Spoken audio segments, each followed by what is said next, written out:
Hello, dear fans, friends, and subscribers. Your host Ram, welcoming you to your Sunday edition of Cricket Happenings. Yes, and I understand that I could not come on a Saturday and do this show. So, well, not a problem. So, I can basically encapsulate everything in one cricket show, and that is today. So, let's start off. Let's go back to this week's cricket. Let's talk about the one big event that happened, and that is South Africa showing their increased strength as far as test matches are concerned. And they are under a leader who really likes to go for the kill, as I would call it, has that killer instinct in him. And I'm talking about Dean Elgar, the South African captain, would be very proud of his wards because, as you know, India went to South Africa, lost over there, and then they beat Bangladesh, I reckon. And now we have England, who have been beaten in the first test itself. England is a very strong team, and especially playing on your home turf. One would probably have expected England to put up a much better performance. Yes, one probably might talk about the toss being a vital factor. Stokes did not win the toss. Elgar won the toss. Well, that is a lame excuse according to me.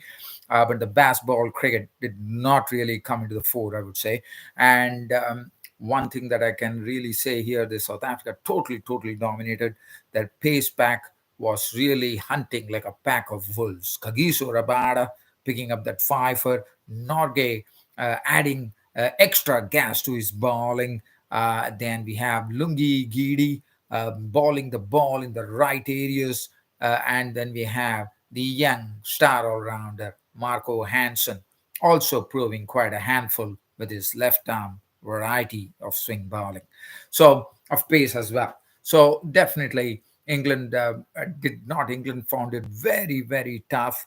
And finally, not only that, it was a very humiliating defeat for England, as this was the first ever defeat for Ben Stokes, the England captain, after England have gone under the reins of Ben Stokes. This was the first ever defeat that happened, and I can say it was a very humiliating defeat because if you look at the margin, they lost by an innings and 100 innings and 12 runs with 12 runs with basically in a matter of within 3 days the match was over. So you could just imagine the humiliation that England suffered.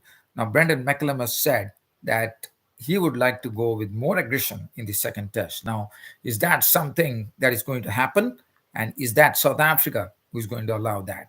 And as I said, right now the South African test team is really I would say, call sort of a resurgence for them as far as Test cricket is concerned, because this team is looking like a great blend. There are some young talent, surfacing. We saw Sarah Lerby get a 50 as well. And I think the pieces are coming together for South Africa finally. And as you know, the South African Cricket League is starting in January as well. So it's going to add a little boost to their not the morale boost to their basically the image of South Africa as far as world cricket is concerned. Now, so that is something which has happened. The other thing that happened, India, as you know, took a second string side, KL Rahul leading the team, and once again, India have already won the series against Zimbabwe, which was expected. Zimbabwe probably would have expected to put on a much better performance. So the final ODI is coming tomorrow, which is going to be a sort of a just a formality, but for Zimbabwe it will be very vital, because if they could get a win, that would really get them going for sure. But India, at this current point of time, I can say that they are looking like steamrolling the opposition in a very quickly. That's what I can discern from these two matches that have been played, where India have totally dominated. Yes, Zimbabwe did a much better performance in the second game, where they came back. And I was really good to see the Zimbabwean pace bowlers operating very well. Nyauchi. Then we had Brad Evans. We had I like the look of Tanaka Chivanga, the way he actually picked up Shikhar Dhawan's wicket when Shikhar Dhawan he crashed him through to the fence. The next delivery was a really a sort of a real sort of a backup delivery one could call, and it really came at him at good pace, and it was a bouncer, and Shikhar Dhawan was a goner. So definitely we can see the spirit, and we can see the spirit of cricket in Zimbabwe. Look at that excitement of the Zimbabwean cricket fans. They are totally into it. The stadium was totally flooded in Harare, and they were absolutely into it. And that is what we want in cricket. We want the crowds to come enjoy the cricket, and that's what they got from the Indian batting as well as the Zimbabwean team as well. So that is going on. The final ODI coming up, as I said, it's a formality, but for Zimbabwe, it's a matter of going and actually winning it so that they can show something. Well, I will definitely take you down live to the match which is currently happening. It's the decider that is happening right now. We are in the final ODI which is being played. As I'm talking to you, the West Indies, the openers, are doing a magnificent job. 21 overs, 22nd over has just finished, and the West Indies are 99 for none. So they're looking pretty good. And Kyle Mayers is garnering the majority of the scoring. He's not out on 60, with Shai Hope giving him very good company. We'll come back to that later. And also today, we had one more match that happened. That was and just talking about the West Indies New Zealand series, the West Indies New Zealand ODI series. The first match was taken by New Zealand in a absolutely. I think the first match was won by the West Indies, if I'm not wrong, and the second match was won by New Zealand. But the first match, which was won by the West Indies, it was done wonderfully well. But look at the second ODI that happened, where the West Indians were down in the dumps at 27 for 6. And to recover and get the game closed, there was one man who was probably playing his, not first game, I would say, but definitely just a sort of a real starter in international cricket. His name, Yannick Correa. He first did it with the ball, showing some very good control over his bowling. And then we saw his batting temperament, his composure, and coming in when the chips were totally down for the Kiwis at 20, sorry, for the West Indies at 27 for 6, even though they were chasing a moderate total. But look at the way Yannick Correa distinguished himself, showing, I mean, it's not easy. Bolt and Team Saudi were running riot at the time, but Yannick Correa keeping his cool, holding his composure, and playing some very nice strokes. I mean, playing in a very balanced manner, and really taking it on when the run rate started spiraling. I got the company of Alzari Joseph, who went on to slam a quick fire 50.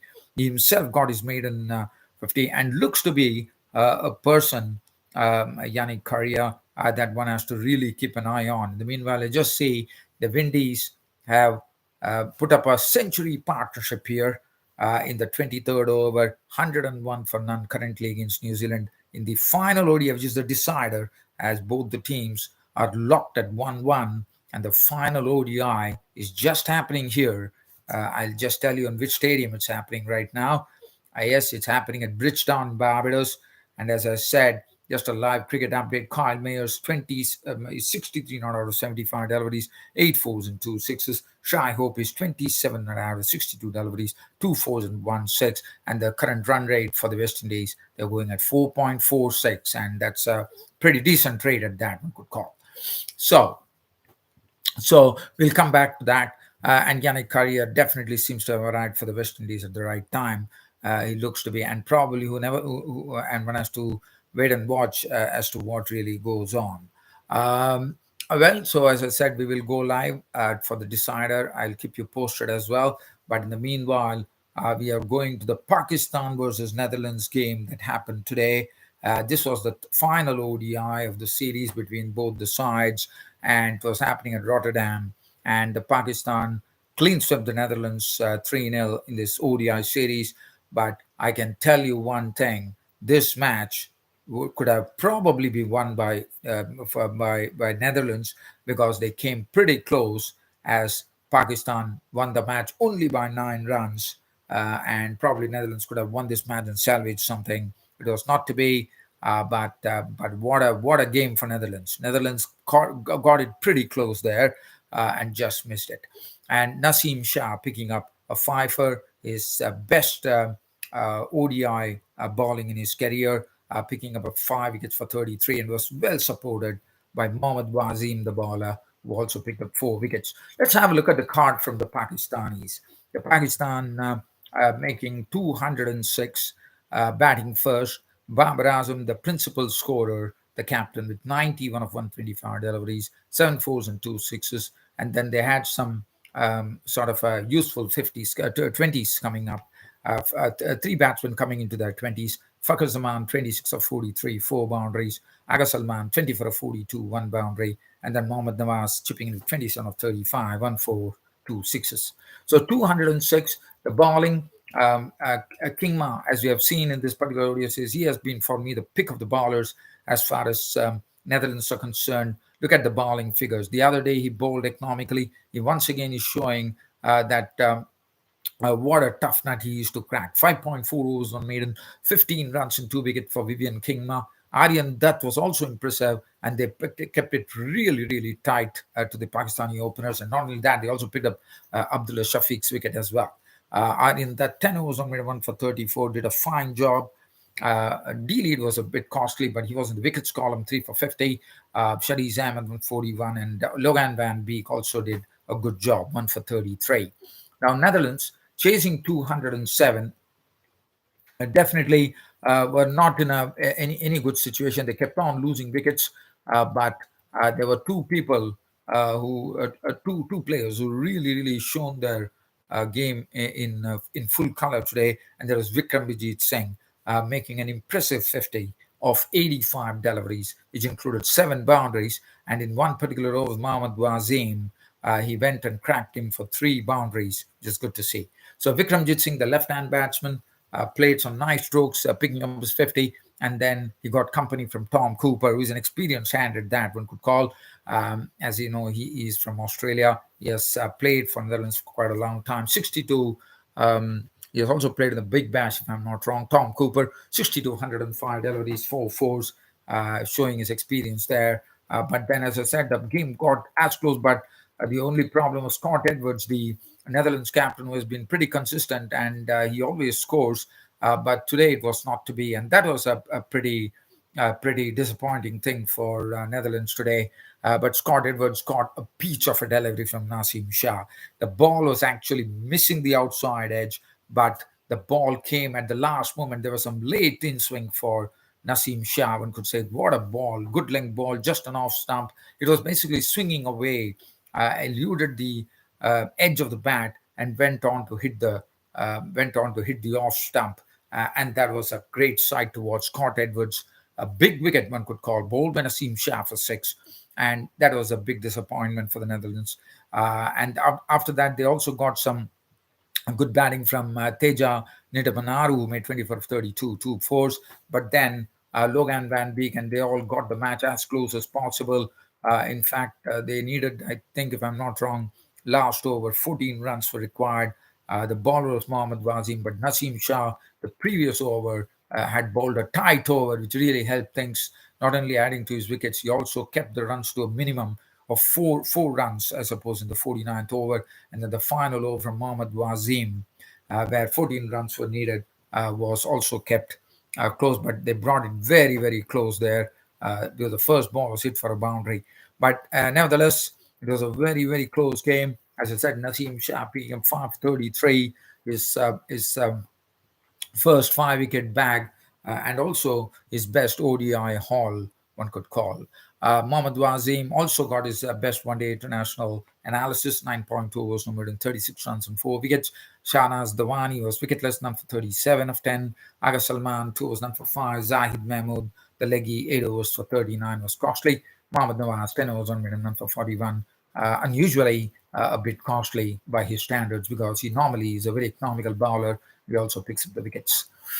Well, so from this particular game, we will go live to the West Indies at Bridgetown in Barbados. As I said, a wonderful job is being done by the openers. A real foundation has been laid here, and this will be the best bet for the West Indians to go and get to a big score here. Shai Hope is 27, playing second fiddle, one could call, but Kyle Mayers is the one who is bringing out all the shots. He's not out 66 of 77, 8 fours and 2 sixes. Will Kale Myers gets his first ODI ton today. And as I said, they've set up the foundation. Now it's a matter of the other batsmen really joining the party and trying to see whether West Indies can probably get to a total in excess of 250, 270, which would pose quite a challenge for the Kiwis when they bat second. So that is as far as this particular game is concerned.